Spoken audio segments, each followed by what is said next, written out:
what happens, though? Have you had a situation where you've had conflict with a director, and then how do you resolve that? Had conflict? I don't think I've ever really had I have I just become devoted. You know, it's almost like a love affair for a certain period of time, and then I walk away and go, oh, so what you was always that? have sex. What was I doing? No.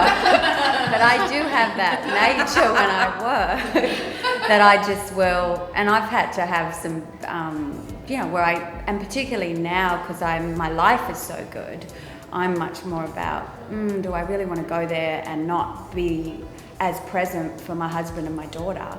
Because when I go there, it's like being in some different world. Yeah. And that's, How do you so I don't have conflict with the director usually, unless it's to stimulate and create something. And how do you reconcile, family and work? Do you? I don't know now. I mean, I don't have the pull in the way I used to. A lot of my work before was running from my life, which was, at times good and at times bad, but it was just what I was doing. My fantasy life was better than my real life, so now I suppose I'm just incredibly careful about the time, because time is all we have. That's the one thing you can't make any more of, so. Do you think having a kid changed that? Well, I had children when I was 25. Yeah. I think at this age, having a child, and also, in your 20s, it's very, very different. Life's very different. Mm-hmm. So in your 40s, it's it's like, I've got this amount of time left. How am I willing to spend it? Mm-hmm. And I want to be very careful. Annette, do you feel that too? You're pretty careful about the roles you choose. Is that because you've got the kids, or are you less interested than you were in acting?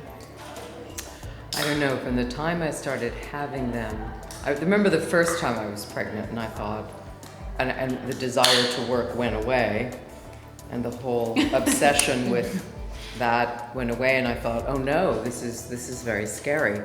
But then I realized it comes back, it's a cyclical thing. I was just so absorbed in being pregnant and having babies and everything. So now I feel just incredibly fortunate that I can stop and start in my work. A lot of people can't do that. So I feel very lucky. I find that what you just said was so perfect, the way you put it, when you have a good life. I mean, even with a very good life and children and a husband and all of that, there is still something about the process, when you're an actress, that you love. And that is something that isn't fulfilled by, doing the other stuff, which is fabulous and I adore. So I love that process. But I don't, but I think I am very, but I'm kind of selective anyway. And also just in terms of where I can go because of my kids and what their needs are. And every time I read about somebody going off and doing something, an actress, particularly with kids, I always think, how are they doing that? And that person's like, isn't that kid in school? And then are they?